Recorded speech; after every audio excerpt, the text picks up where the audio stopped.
আজকের যে পর্বটি আমরা এই মুহূর্তে রেকর্ড করতে যাচ্ছি তা হলো, খুব দুঃখের সঙ্গে বলতে হচ্ছে, হাসিনার কিছু প্রশংসা নিয়ে।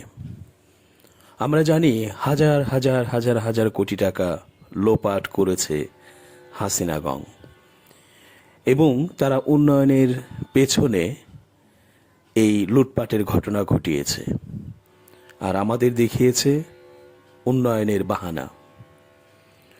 অনেকটা ওই শ্রীলঙ্কার মতো।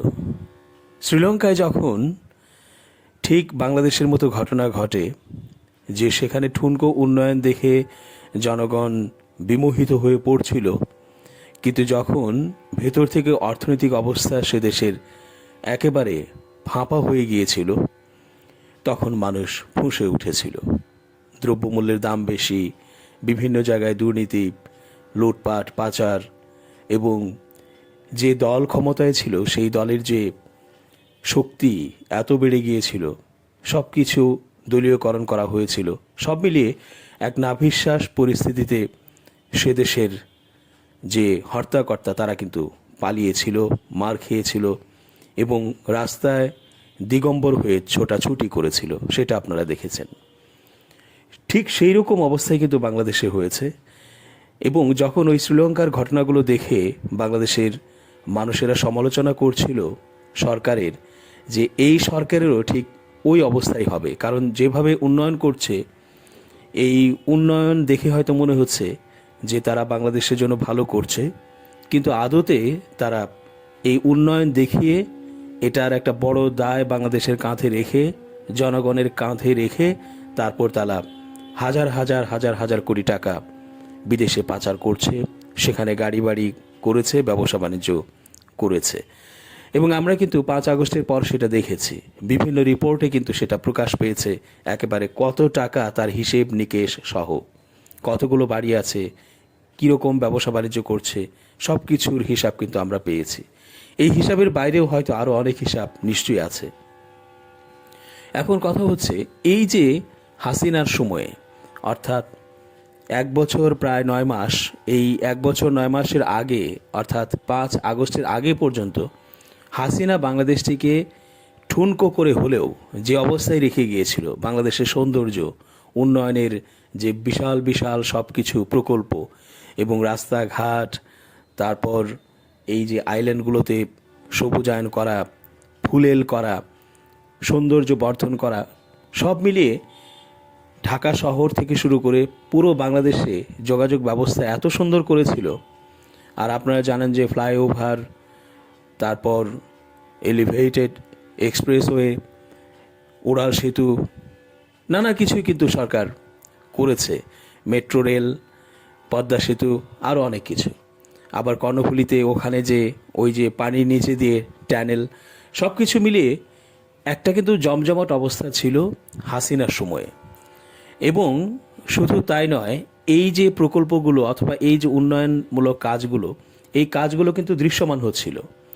আপনারা এই যে গতকাল যে রূপপুর পারমাণবিক বিদ্যুৎ কেন্দ্র, যে তারা ইউরেনিয়াম লোড শুরু করলো 2:30টার দিকে, এই ইউরেনিয়াম পুড়ে পুড়ে যে তাপ উৎপন্ন হবে, সেই তাপ থেকে বাষ্প হবে এবং বাষ্প থেকে টারবাইন ঘুরবে, আর এই টারবাইন ঘোরার প্রেক্ষিতে বিদ্যুৎ উৎপন্ন হবে। এই যে বিষয়টি কালকে শুরু হলো, এবং এটা হয়তো ধীরে ধীরে ফুল যে প্রক্রিয়া, সেই প্রক্রিয়া শুরু হবে 2 মাস পর থেকে, অর্থাৎ পুরোপুরি বিদ্যুৎ উৎপাদন শুরু হয়ে যাবে।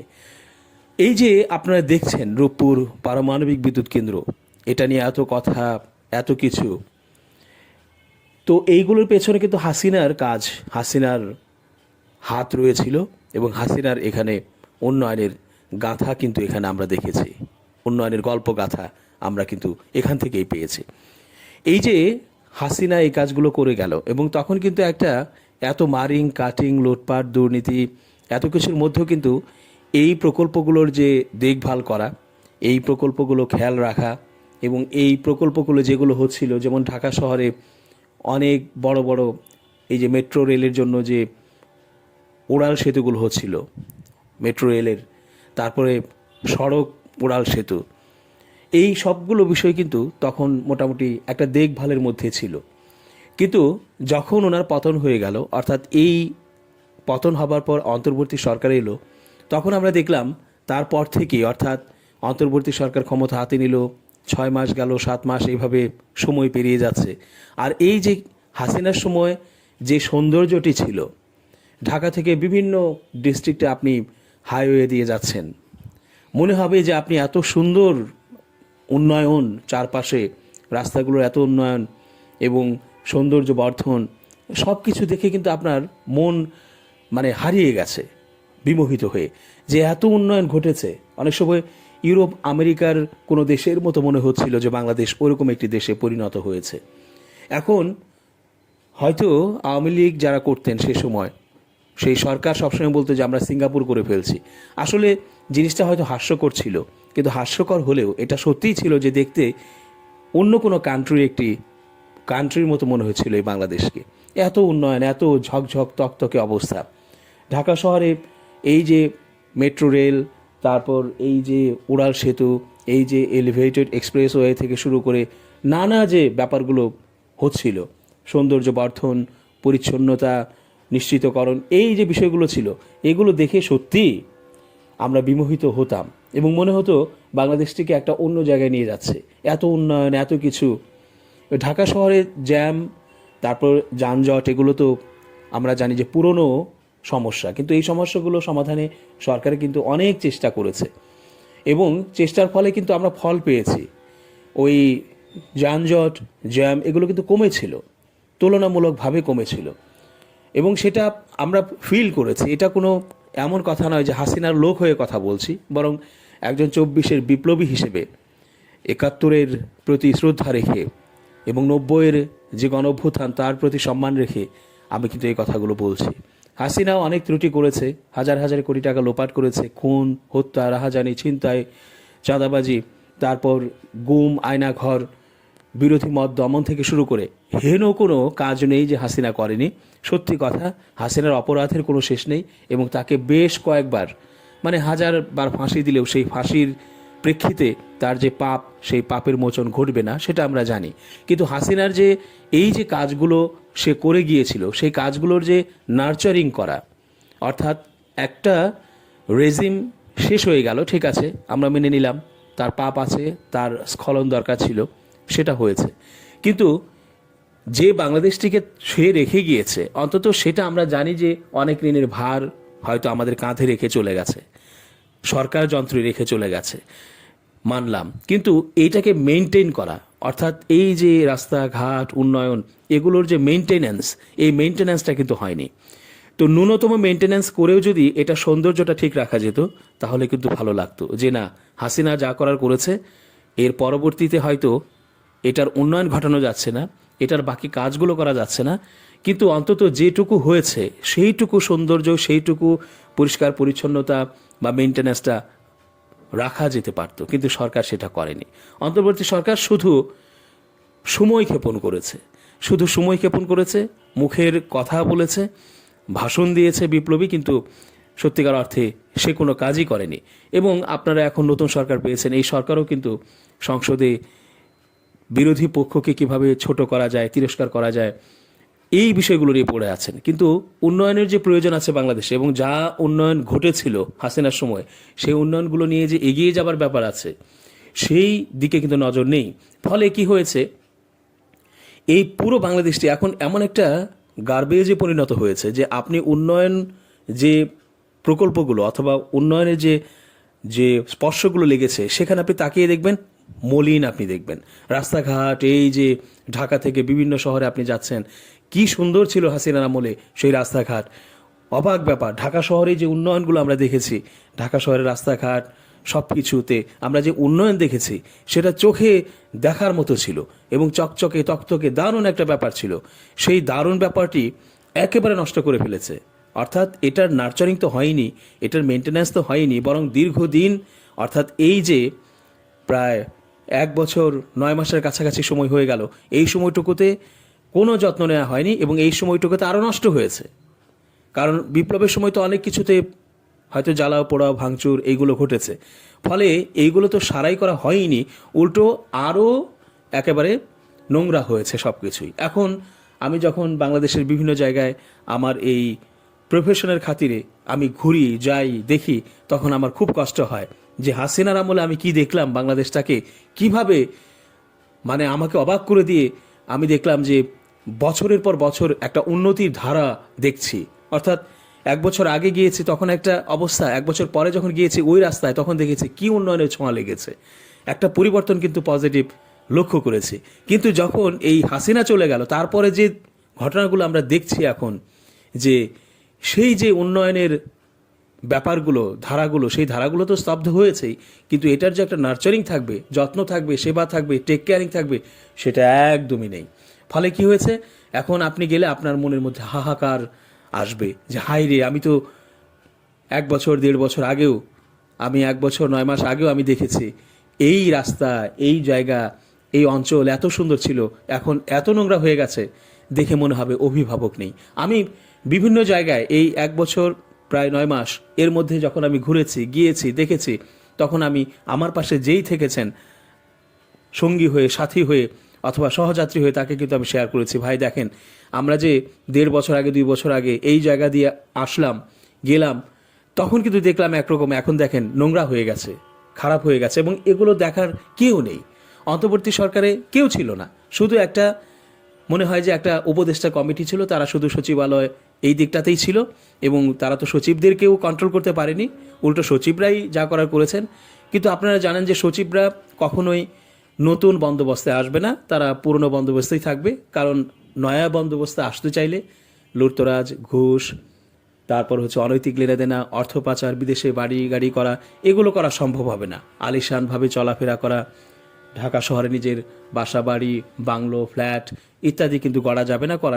ফলে কি হয়েছে যে নতুন বন্দোবস্ত তারা কখনোই রিসিভ করবে না, তারা এটাকে অ্যাভয়েড করবে, এবং তাই করছে তারা। তাদের কথা হচ্ছে যে আমাদের স্টেটাস, ব্যক্তিগত স্টেটাস যেটা আছে সেটা নিয়ে আমরা সামনে এগিয়ে যেতে চাই, দেশের উন্নয়ন হোক না হোক এটা তাদের হেডেক না, এটা আমরা বুঝে ফেলেছি।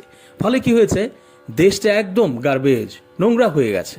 আপনি এখন এই ভিডিও দেখতে দেখতে আপনি যেখানে যাচ্ছেন, আপনি ডানে বামে সামনে তাকান, দেখেন আপনি বছর 2 আগে যা দেখেছেন এখন কি তা দেখতে পাচ্ছেন? অথবা আপনার কি মনে হচ্ছে যে বছর 2 আগে আপনি যা দেখেছেন সেটার একটা নার্চারিং আছে, উন্নয়ন না ঘটুক বা এক্সটেনশন না হোক প্রকল্পের অথবা কাজের, কোনো অ্যাড না হোক, কিন্তু এটার যে একটা যত্ন সেটাকে আপনি বুঝতে পারেন? কেউ আছে? কেউ নেই, একেবারে অভিভাবক শূন্য এই অন্তর্বর্তী সরকারের সময় ছিল। এরপর তো সরকার আসলো যেটা, সেই সরকার তো তর্ক বিতর্ক নিয়েই ব্যস্ত, রাজাকার, মুক্তিযুদ্ধ, কে মুক্তিযুদ্ধের পক্ষে কে বিপক্ষে, এইগুলো নিয়েই ব্যস্ত, জুলাই সনদ বাস্তবায়ন করবে কি করবে না এইগুলো নিয়েই ব্যস্ত।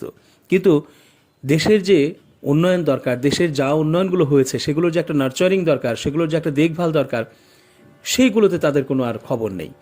ফলে এই অবস্থা। আজকে এই রূপপুর পারমাণবিক যে বিদ্যুৎ কেন্দ্র, সেই বিদ্যুৎ কেন্দ্রের এত প্রচারণা আমরা দেখছি, সেটা আগেই বললাম যে আপনারা জানেন যে এটার পেছনেও কিন্তু অবদান হাসিনার। ফলে আমরা যখন দেখব যে একটি দেশ একটা বিপ্লবের পর যেখানে শেষ হয়েছিল দেশের উন্নয়ন, সেখান থেকে অন্তত শুরু না হোক, কিন্তু সেটার একটা যত্ন থাকছে বা আছে, তাহলে কিন্তু আমাদের জন্য সেটা ভালো লাগার। যে যাই হোক, অনেক টাকা পয়সা এদিক সেদিক করে সরে হাসিনা হয়তো কিছু একটা করেছে বা চুক্তিমুক্তি করে একটা কিছু করার চেষ্টা করেছে, ফলে হয়তো কাজটি রানিং ছিল। একটা পর্যায়ে হয়তো হাসিনাকে চলে যেতেই হতো, কারণ এই যে ফাঁপা অর্থনীতি, এই ফাঁপা অর্থনীতি হয়তো কিছুদিন শো করা যায়। এই উন্নয়ন যার পেছনে হাজার হাজার কোটি টাকার লোন রয়েছে, ঋণ আছে বা দায় আছে, ব্যাকলগ আছে, সেগুলোর জন্য হয়তো একটা সময় পর হাসিনাকে পালাতেই হতো, অথবা সারেন্ডার করতে হতো, অথবা একটা ডিজাস্টার হতো। কিন্তু যে উন্নয়নটি ঘটে গেছে, সেই উন্নয়নের অন্তত দেখভালটা তো হতে পারত। অন্তত কিছু লোক ডিপ্লয়েড হয়ে সেটা কিভাবে যত্ন নেওয়া যায়, কিভাবে ওইটুকুতেই ঠিকঠাক করে রাখা যায়, সেটা তো করা যেত। সেটা কেউ করেনি, ফলে বাংলাদেশের আজকে এই অবস্থা।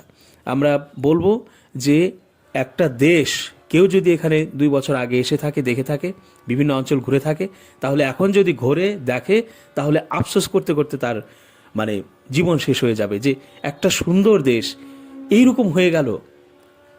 একটা সুন্দর দেশ এইভাবে মানে ধ্বংসস্তূপে পরিণত হয়? এখানে তো কোনো যুদ্ধ হয়নি, কিন্তু এরকম ধ্বংসস্তূপ হলো কেন? এই প্রশ্নটা কিন্তু সবার মনে এখন জাগবে।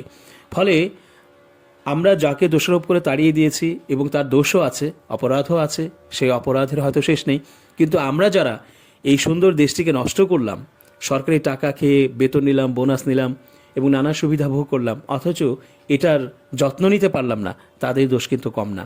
এবং বর্তমান যে সরকার এসেছে সেও কিন্তু এটার যত্ন নেবে অথবা এটা নিয়ে একটা চিন্তা ভাবনা করবে, সেটাও কিন্তু খুব বেশি বোঝা যাচ্ছে না।